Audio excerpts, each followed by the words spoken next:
Welcome to Watch Symposium. I'm Austin. Is this the 50th anniversary Daytona? No, but it's a pretty cool one. Look at that special dial. That's an Arabic dial, and that's for sale here in Japan for the bargain price of $338,000 USD. But if you think that's a great deal, just wait till the end of the video. I've got something really special for you. Now, here's a regular version of that same watch.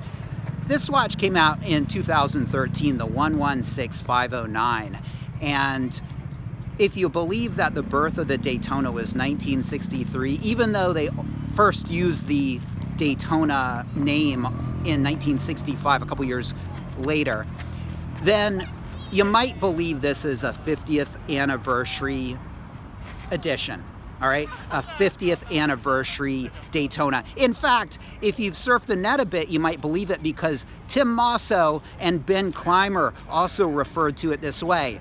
But is this the 50th anniversary Daytona? No. No, it's not. Why? Because the little things are important. We can't be willy-nilly about how we represent something.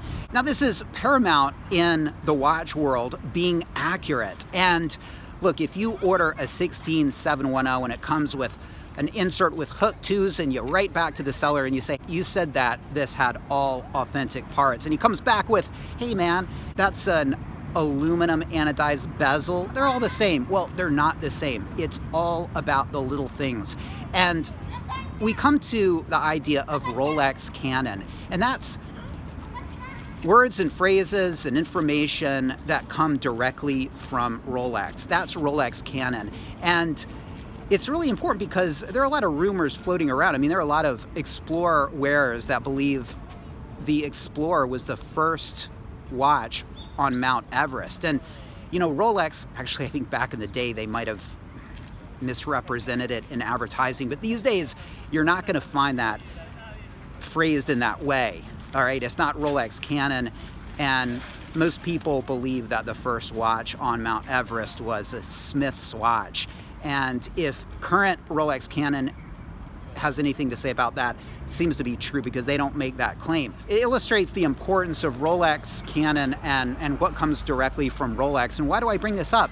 Well, Rolex never stated that this was a 50th anniversary piece. Now, check out this article by Ben Clymer or this video by Tim Mosso where they make that claim. But look, just because they said it doesn't make it true, all right? Now, think about a true anniversary piece. I'm talking about the Kermit. The 16610 LV, that is a true anniversary Submariner. How do we know that? Well, the promotional materials, okay? The press kit. This would be, to me, Rolex canon, all right? And it's funny because, and this is where accuracy comes into it, people refer to the Hulk and the Cermet as 50th anniversary pieces. It's not, all right? There's only one true anniversary Submariner, and that's the 16610 LV, and you know, we got the press kits to prove it. There's no press kit for the 116509. It did come out, I think we can agree on this, perhaps 50 years after what many consider the very first Daytona. Again, wasn't on the dial of the Daytona, that happened a couple years later, but the first model that would eventually wind up with the name Daytona. And yeah, it came out the same year, but again, that's not enough. Okay, it's not enough to consider it an anniversary piece. And it's the same reason why this watch is not an anniversary Explorer 2. Yes, it came out 50 years after the very first Explorer 2, the 1655, but that doesn't really make it an anniversary piece, okay? Well, if you believe that this is an anniversary piece, you have to believe that this is an anniversary piece as well. And are you prepared to do that? Again, Rolex canon is really important.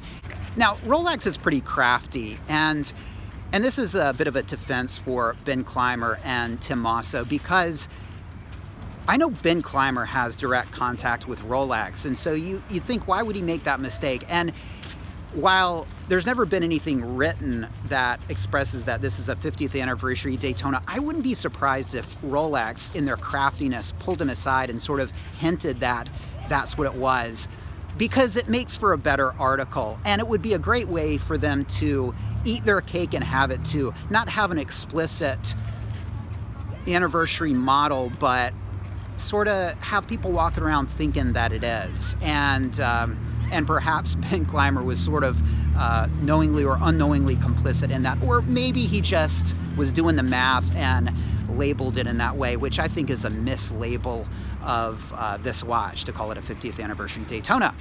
But I'm sure there are going to be people out there that contend, no, this was a 50th anniversary Daytona.